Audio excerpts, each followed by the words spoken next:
Hello. How is everyone today? Are we good? Are we well? That's good. I'm a little sleepy. I apologize, but it's actually really good. I talk really, really fast.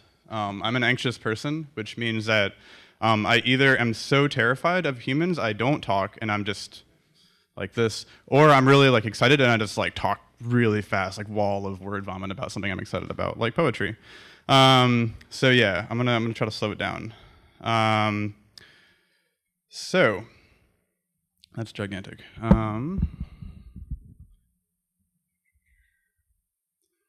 So this talk is about computer poetry with Python. I've been doing poetry for a while. It was really bad when I was a teenager, and I was like, I'll never do this again, but I kept coming back to it. When I was in college, I majored in computer science, and it got time to do a thesis. And you had to write a long research paper, maybe write some original software. And I decided, well, I'm going to do an art project because I don't care about sorting algorithms or anything like that. Because I was just kind of this secret humanities person the whole time I was in the computer science program. And so I said, I'm going to do a poetry generation project. And it was really cool. It was really fun. It got me back into poetry. I started doing a lot of kind of splitting my time between original, just normal human-sourced poetry, as well as computer-generated poetry. And my thesis many years ago in college, I've been kind of reworking it and rewriting it and doing it over and over.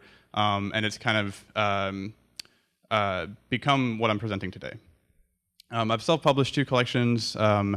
And I totally forgot to bring any copies of either one, so I'm sorry. But maybe I'll have them tomorrow. I'm also a programmer. So like I said, I majored in CS. I've been trading braces for dollars for a long time. It's fine. I feel kind of like a spy, because I don't really care about a lot of things in technology. I think technology is really cool. But I'm just kind of like, let's scale that database. When I'm like, I just want to go home and make weird stuff with code. So yeah, art and code, right here. I love it. It's great. So yeah, most of my free time is art projects, and a lot of that is programming. So computer poetry has kind of a rough history. It started in the 60s when a bunch of people around vacuum tube computers were like, whoa, computers, we can randomize some words. And they wrote some really, truly terrible poetry, like the absolute worst. Just imagine like suited engineers in a giant room with a vacuum tube computer, like writing about roses. And then they randomized some words and they were like, bam, computer just wrote a poem, isn't that awesome? It was cool, but it wasn't that fun to read. So a lot of computer poetry from the 60s into the 90s was just kind of like Mad Lib style. Now, I don't want to, poo-poo Mad Libs too much, because there are some modern approaches to computer poetry that are really awesome and kind of inspired by Mad Libs. There's a project called Tracery that I think is really neat. It's a lot more in depth than like basic Mad Libs, but it's still inspired by the same idea. So there's still cool stuff to do there. And then the other kind of big branch in computer poetry is Markov chain generation. I'm not going to go into that today. If you haven't heard of it, frankly, I don't really understand the Markov algorithm. I'm not going to lie. I don't really do much with Markov chains. I think they're really cool, and there's a really cool tool called Gnometry that people use to make poetry out of Markov chains. So yeah, totally, that's the thing for Googling if you're interested. If you've ever heard of King James programming on Twitter, that's Markov chain generation. And there's a lot of Twitter bots that do that, like the ebooks accounts that do text mashups. That's all Markov chain. So I think that's really cool. But the thing that I want to try to do with computer poetry is a little bit different. I want to try to maintain grammatical structure and maintain author voice when I'm repurposing existing text to generate new ones. So the other thing that I want to introduce is this idea of cut-up poetry. So I just talked about reusing text, taking text, making new works of art from that text. This is a thing that people have been doing for a really long time. It's not obvious who invented it, because I'm pretty sure people have been doing it forever, as long as we've had writing. But the Wikipedia definition of cut-up poetry is an aleatory, which means basically random, literary technique in which a text is cut up and rearranged to create a new text. So this was kind of like the first or the earliest recorded example of this that people usually cite is from the 20s. There was a bunch of surrealist, Dadaists who are doing this. It's pretty cool. William S. Burroughs, who I understand is a problematic figure, to say the least, he really kind of brought it into the mainstream because of his affiliation with the Beat Poets. And he has this quote that I really like: "When you cut into the present, the future leaks out." So he really saw cut-up poetry as this form of divination, where you can take text that exists, like something boring, like a newspaper or textbook, and you can cut into that, and you find all sorts of weird new meaning that you wouldn't have picked up otherwise. You weren't looking for it. But when you start randomly kind of shuffling things around and juxtaposing things, you start to just kind of have new ideas, have interesting ideas. It kind of breaks you out of this mental frame that you're in whenever you read something, where you bring all your biases and your ideas into it. So I really like that idea a whole lot. So this is an example of a William Burroughs cut-up poem. So this is him just manually cutting up newspaper and then rearranging it with glue. That's what he's doing. So this is a pretty long poem. This is just a tiny part of it, but it's called "Cancer Men, These Individuals Are Marked Foe." These individuals are marked foe. For these, the opinion of Dr. Robert P. Dushinsky with pound fluoro, he helped synthesize cancer men. Growth, in some cases, is worth $12,000, dollar sign. I like this a lot. I like the feel of this a lot. It doesn't quite make sense when you really stare at it. The grammar isn't that correct. But I like that he probably took some article about cancer research and he kind of inverted it and maybe is talking about like the unhealthy aspects of consumer culture or something like that. So I think this is a cool example of like transmuting your source into something that says something very, very different. So my goal with Prosaic is to basically take this style of approach to poetry and make an algorithm for that, make a software project for that. So cut-up poetry influences a lot of things. I'm sure we've all seen collages in the visual art world. My favorite example is hip-hop music. This whole process of like digging through dusty record bins, finding old vinyl, and like, oh, that's a great beat, taking that, making new music out of that. I think that's exactly the same kind of philosophy. And then like the mashup artist scene, like that dude Girl Talk, like making music exclusively from other music. Everything is just cut up. There's nothing new added. That's pretty cool. So I see that's like definitely a spiritual connection. And then finally, generative text. So like I mentioned with Markov chains, like the King James Programming Project, all the ebooks, Twitter accounts, I think that's kind of in the same kind of legacy as cut-up poetry. Forgive my ASCII art. There's a messed up line. I'm sorry. But so the tool that I'm going to talk about is called Prosaic. And Prosaic is a new attempt at computer poetry. And these are kind of my goals with the project. I want to maintain authors' voices. So whatever texts are going in, I want you to be able to feel the original sound and the original diction of whatever authors contributed to those texts. Because I think when you're doing generative work, you're not a sole author. It's a collaboration. You're collaborating with the other authors. You're collaborating with the computer. Everyone's involved. And so that's one of the design goals of my software is to preserve that style and that voice in the original work. I don't want to replace human poets. I don't really see much value in doing that. Computers are real cool. I think computers are cool because they let us do superhuman things by definition, things that a human alone could not do, but they don't replace us. So I wanted to make a tool that a human poet could sit down and work with and not just be like, cool, I can go put my feet up and drink pina colada because all my poetry is getting written by the mainframe. I want to focus on aesthetics. This is not at all like a ding on like other generative text work because I think it's awesome. But with Prosaic, I'm hoping to make a tool that allows people to focus on aesthetics. So you'll see, when you generate text with Prosaic, you get to kind of guide its output. You get to make artistic decisions about what you want in the end result, like rhyme scheme or syllable counts or things like that. Shock and comedy are also great, and you can totally do that with Prosaic, and they're delightful. But I want to support aesthetics also. A key part of Prosaic is approximation. The workflow with this software is you pick a bunch of text and then you kind of ask it very nicely for a poem of a certain form, and it does its best. And we'll go over the kind of process it does on how it does that approximation to produce poetry. And finally, I really want Prosaic to be usable by non-programmers. Right now, it's not all the way there. You still have to know how to like make a virtual environment, run pip install. You have to edit a JSON file at one point. So I'm definitely open to suggestions at the end of this, like how to make this a little bit more accessible. Because my dream is to have people use this to do creative works without having to know about programming. If they want to learn that too, that's great, but they shouldn't have to. So I'm going to do a live demo first, and kind of just to give you an overview of Prosaic, and then we'll actually dive into the implementation and how it's doing what it's doing. So I'm gonna do some hunching so I can type and talk. Okay, so can everybody read that? Okay, bigger. Cool. So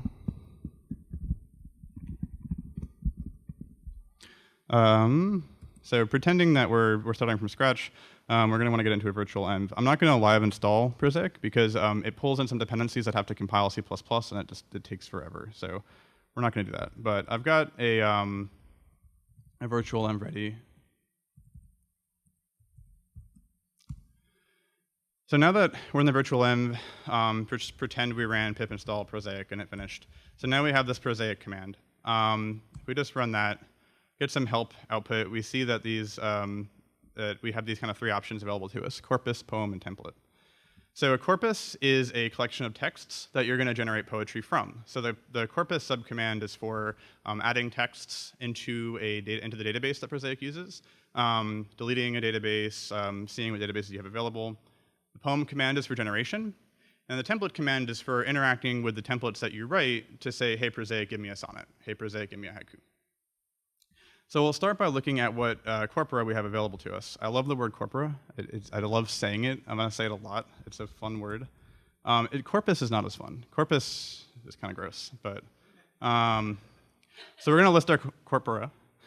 We've got a bunch of stuff in here. So the corpus that we're going to be working with is called Pretty Gibson. So we're going to go ahead and delete that so we can remake it for pedagogical purposes. And I'd like to see a show of hands. How many people have seen the movie Pretty in Pink? Cool. How many people have seen the movie Hackers?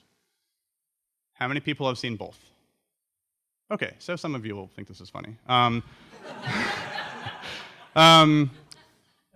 So yeah, it's actually the day I don't even know what I was looking for, but I somehow found this Pretty in Pink screenplay, and I was like, oh, I should save that for later. I can use it as a good corpus. And I accidentally Control-V'd the entire screenplay of Pretty in Pink into my terminal, and it was just like, I can't. It's in God's hands now. I just kind of let it happen. Command not found. Command not found. Like the entire text of the movie. I got it though. It's cool. So we've got hackers.txt and prettyinpink.txt. So those are the screenplays for both movies, and we're going to go ahead and add those into a new database. So Prosaic corpus load file. Say what database we want. It'll create a new one if it doesn't exist. We'll start with hackers, and we'll go through what these various steps that it's performing are.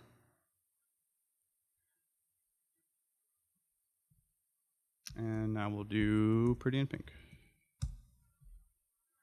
I apologize in advance. The output from these screenplays can be a little bit risque, so I'm sorry. Nothing too horrifying, I hope. I've been running a Twitter bot for several days now that's just haiku from hackers, and it's not. I've had to delete a couple, but usually fine. All right, so now if we look at our corpus list, our corpora list, we should see Pretty Gibson again. Cool.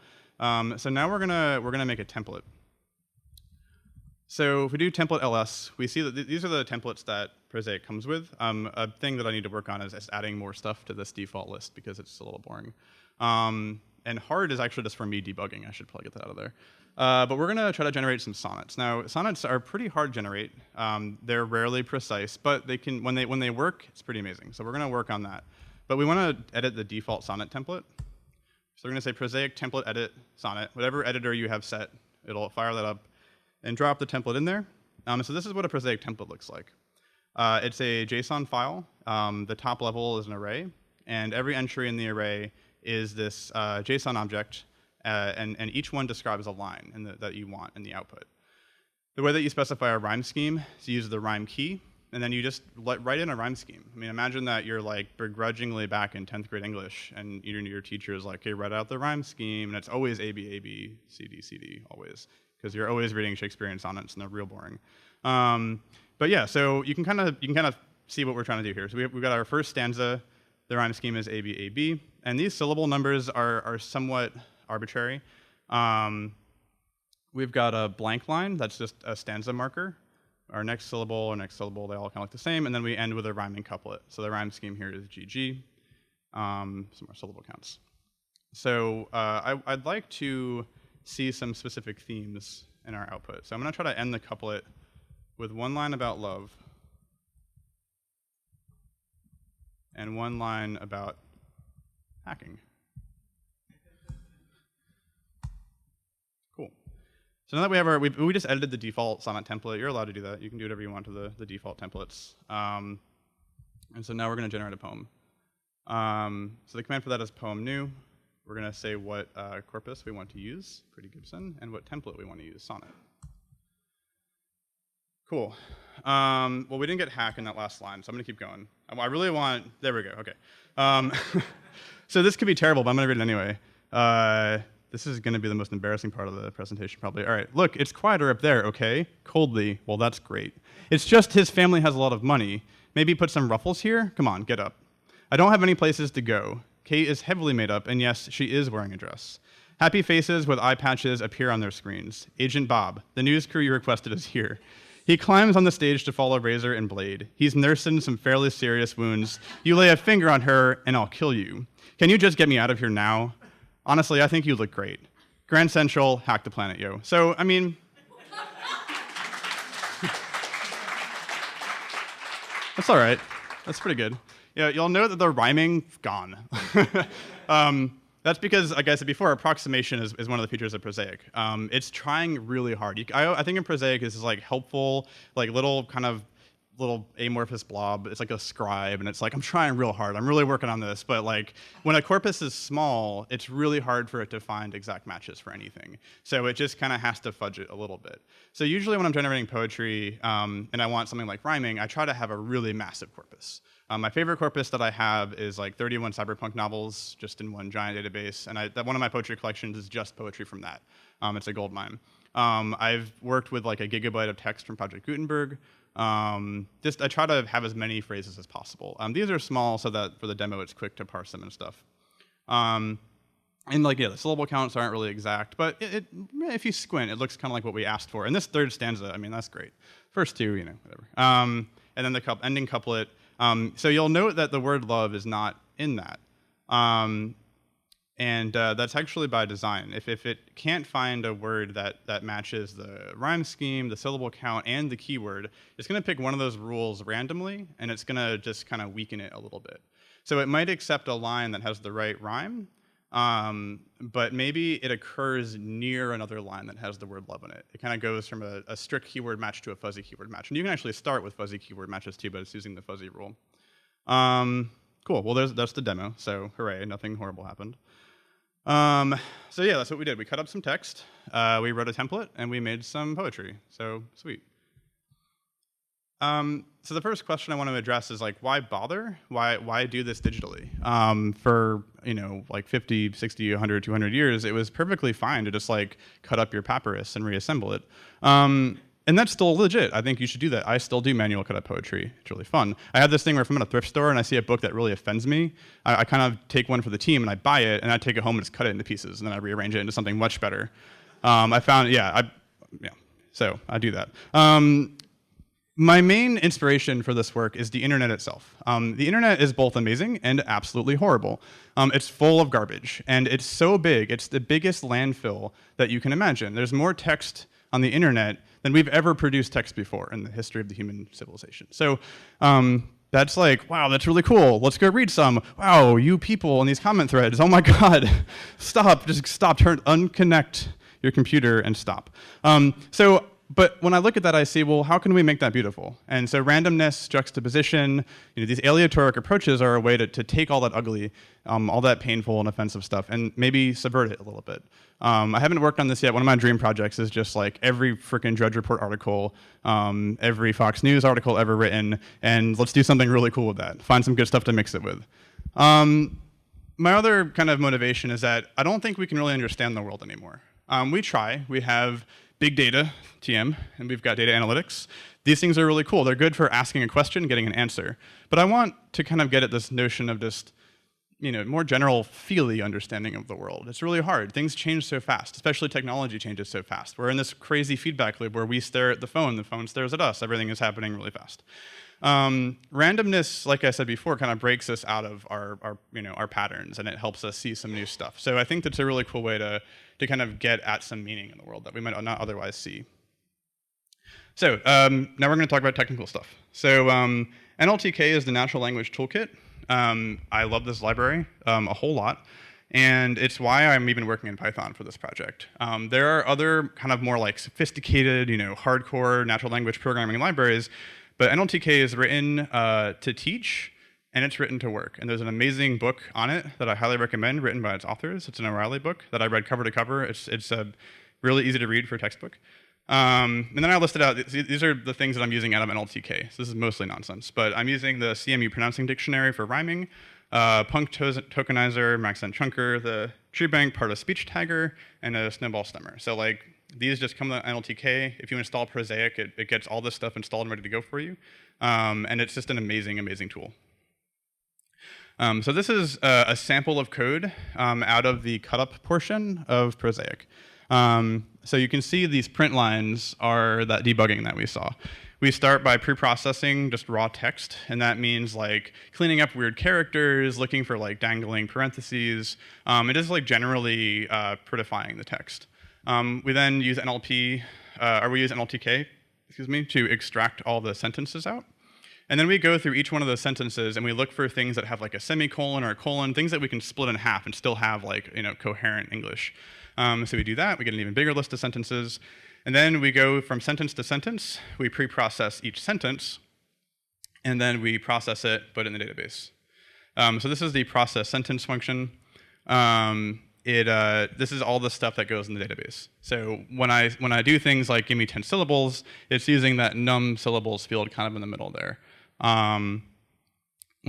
You can ask for lines that have alliteration, which I just sat for like an hour generating alliterative hacker haiku, and I entertained myself way too much. It's really funny. You'll note there's the raw text of the sentence. That's for printing it back out. And then a lot of the other stuff in here I'm not actually using. It's just kind of in there for the future. So this runs for every single sentence, and then we have a happy corpus. We already looked at templates and went over those, so I'm not going to dwell on this slide too much, but this is that Sonnet template that we edited. So this is what a rule looks like in Prosaic. So you'll note that there's two variables that each rule has, that this rule has, syllables and strength. And you'll note there's a bug. Let's look at that bug. Oh no, that's not a bug at all, actually. Haha. The syllables is the number of syllables that you want on a given line. So you'll use this rule to describe part of a line. You'll say I want 10 syllables. And it starts out by setting its strength to 10. And then the toQuery method is what actually takes this rule and turns it into a structured query. Now, I'm using MongoDB. For a lot of tasks, MongoDB is maybe not the best choice. I think that it's very ideal for this application, actually. I don't need durability, and I need speed, and I need structured queries. And Mongo gives me all those. So when we're turning this into a query, you'll note that if the strength is at 0, we call its parent toQuery method, and that just returns a trivial rule that just accepts any line. That means that we've tried so many times to find a matching line that we've just exhausted the syllable count rule, and it's just going to give up. If the strength is not 0, then we create this kind of syllable count range. So when we first start out, we're going to be looking for exactly 10 syllables, but we screwed up. We didn't find one. So we weaken this. Now our strength is 9, and you'll see it's a little bit cut off. But that query line, we're creating a range now that will say, well, I'll take a line that has between 9 and 11 syllables inclusive, or something like that. And then that range keeps getting wider and wider and wider until we run out of numbers, and then we just give up. So that's the kind of theme for all the rules, is you start out strong, you want exact matches, and then each rule weakens itself in different ways. So this is the kind of algorithm that's at the heart of the generation part of Prosaic. This is pseudocode. This isn't from the source or anything, but this makes it a little bit easier to go over. So we start by taking some user input, which is going to be a poem template. We're going to process that and turn it into a rule sets list. So a list of rule sets is a list of lists, and each of those lists is full of rules. And each one of those lists of rules is called a rule set. So poem starts out as an empty array. We go over each rule set in our list, and then we start trying to generate lines from that. So we say, hey, rule set, try to find yourself in the database. If it does not succeed, we're like, well, you messed up, so please weaken yourself. So the rule set will pick one of its rules at random, say, hey, you got to weaken yourself, and then we start over again. So that's why the output is so dramatically different every time you run, because you never know which rules and which rule sets are going to get weakened. And that's totally by design. I want there to be a lot of randomness in this. Like this tool is intended to be run over and over until you can kind of extract some good stuff out. But if we do find a line that matches, we add it to the poems array, we move on to the next rule set. You'll note that because we're like, no rule set depends on any other rule set, which is a really nice property. And we'll see in a little bit that I can actually generate the poem all in parallel, which is what makes the generation so fast. Sonnets in 3 seconds is my motto, I guess. I wrote this. This was my thesis in college, was this algorithm, and I wrote all about this and all sorts of fanciful notions about turning the internet into poetry. And I wrote it all in Perl, which, sorry, yeah, it's not Perl anymore, obviously. But I called it the Weltanschauung algorithm because I was pretentious and learning German. And when you're pretentious, you just pick words and languages you don't actually speak and name things after them. I don't do that anymore. Forgive 19-year-old me. But yeah, so the kind of key features of this algorithm is that you're transforming rules into structured queries. This lends itself to a nice functional approach. It's a composition-based approach where you're composing rules together. Weakness is a key feature, as we've talked about, and then randomness. So those are kind of the main points of the core algorithm. So there's a lot of performance stuff to consider. If you've heard of how many people have heard of slots in Python? So you probably don't need them. I don't need them, but I'm using them because it's cool. That's a very bad reason to use anything. But I think it's a kind of a good practice to be into. So slots are just this neat little thing where if you have a class in Python and you know, well, I'm going to have these 2 fields or these 3 fields, you can go ahead and do this dunder slots dunder gets a list of strings, and that tells Python, like, this is all this class will ever have. And it uses a different underlying data structure to represent the class variables. And it makes lookup time way faster, and it makes memory usage go way down. So when you're generating lots and lots and lots of objects, it saves a ton of RAM. It's really cool. I don't technically have to use it in Prosaic, but every little bit helps. It certainly doesn't hurt, that's for sure. I am obsessive about functools.lrucache. Has anybody used that before? No? Okay.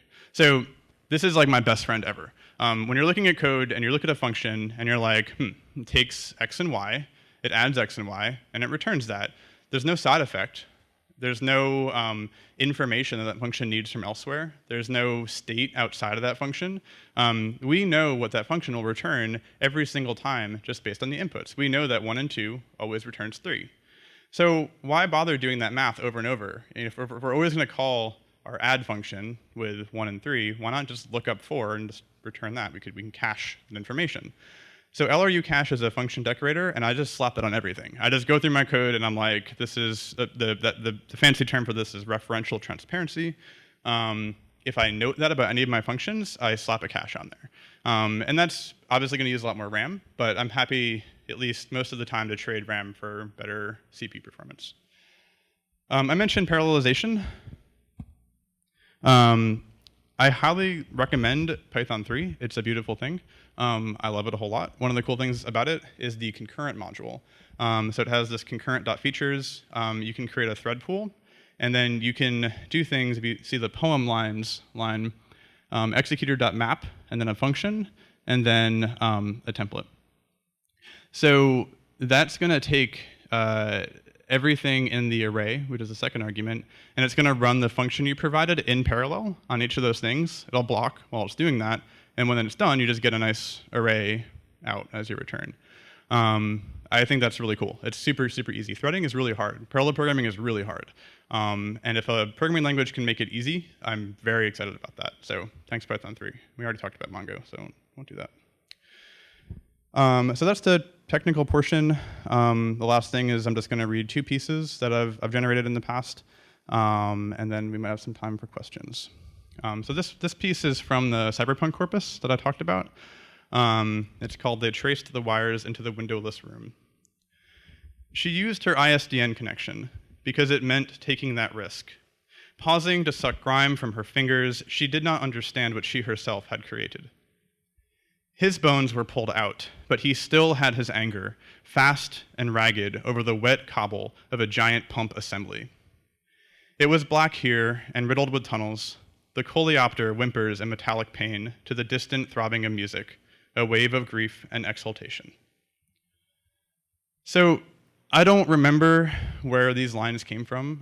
Some of these lines I wrote, most of them I didn't. And I'd like to think, and you're free to pop my ego, that there's a nice narrative thread here. I think that you can see this. You can see a story appear out of this. And this is just a story that I just saw running Prosaic over and over. And I said, that's really cool. So I took the output, put it together, cleaned up the pronouns, made them agree, cleaned up the grammar a little bit, added some line breaks, and that was my process for the full collection that I did. How many people like Downton Abbey? Anyone? Oh, not as many as I'd hoped. All right. Well, so those who raised your hands, you'll like this. So I love Downton Abbey a lot. I admit that. I also like Lovecraft a whole lot. These are both problematic things, but bear with me. So this is a combination of Lovecraft's entire corpus and many episodes of Downton Abbey transcripts. So this is called Our Own Way, Afraid, and in the Dark. By way of Lady Grantham, ghouls came here often, seeing not with any eyes. You have invited Strahlen, but life is a game, and we must appear ridiculous with our starts of horror at our cosmic voyages. I will ask Thomas. No matter what comes, consciousness will manifest. It is the frightened meeping of a ghoul. This was not Jimmy's idea. I like a man of strong beliefs, but against my will, he carried me beyond the last rim of the galaxy. So this is It's a little bit silly, but I actually think there's a very, very deep and meaningful theme here that I'm more than happy to talk excitedly about after this, if you're curious. Cool. So if you think this is neat, I make too many poems, and you can find them at graveyardtheory.net. I'm also on Twitter, Nate_Smith. I say a lot of weird stuff all the time, and a lot of it is random poetic garbage. I wrote an article for a literary journal called American Circus, called Prosaic, An Approach to Computer Poetry. That's a survey of other computer poetry ideas, a bunch of samples, and then an explication of my tool. And then finally, the Dada Manifesto on Feeble Love and Bitter Love is a cut-up piece from the 1920s that I think is kind of cool. We only have a tiny bit of time, I think. But we'll ask whatever questions we can. If you want to talk to me later, please, you're welcome to bring any of these topics, and I will talk very excitedly about them. Especially functional programming in Python. I do a whole lot of that. So if you're into that, let's talk about it. Cool. Yeah, so we probably have time for like 1 or 2 questions if everyone wants to pass their cards.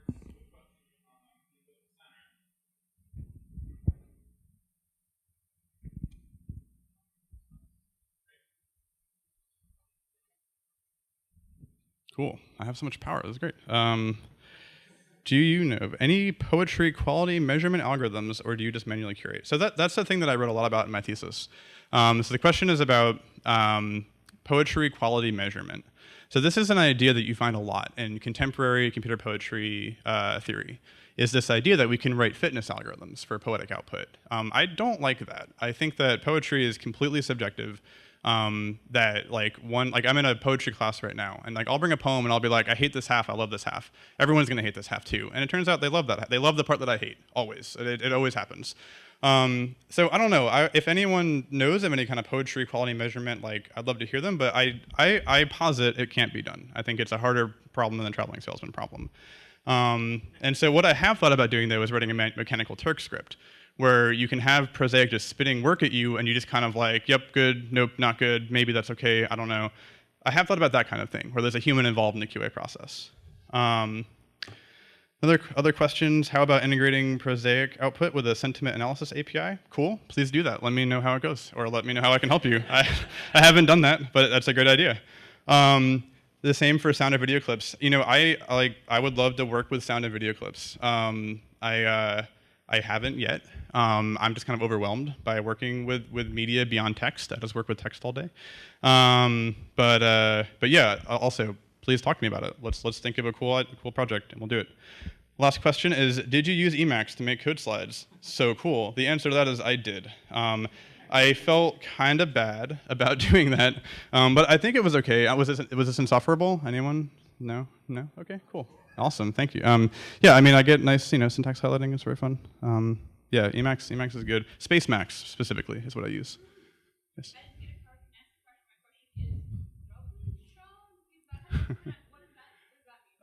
So it means worldview, and it's kind of this concept of. Oh, sorry. So the question is, what does Weltanschauung mean? And it's this phrase, it's a word that means, it literally translates to like worldview, and it's this idea of trying to consider or summarize kind of like a worldly opinion about something, or like what is a very commonly held view. And so I pretentiously was like, well, I'm going to generate poetry from the entire internet. So of course that's a very worldview type of thing. So yeah, it's a silly name. It's just been there for like 6 years. I haven't changed it. So. Anything else? Do you have, yeah. So you say the generate. Yeah, so that's a good question. It's a big hack, but I'm not that embarrassed by it. So what I do is I take the template and I look at all those letters. So you tell me what the rhyme scheme is going to be. So before I start generating any poetry, I pull out just the rhyme scheme part, and I pick sounds for each letter. So I create this map of letter to sound, and then when I'm generating poetry, I just pull out of that. So I pass a dict of letters to sounds. So that way, for each line, I know exactly what sound I'm looking for. But yeah, great question. Thank you.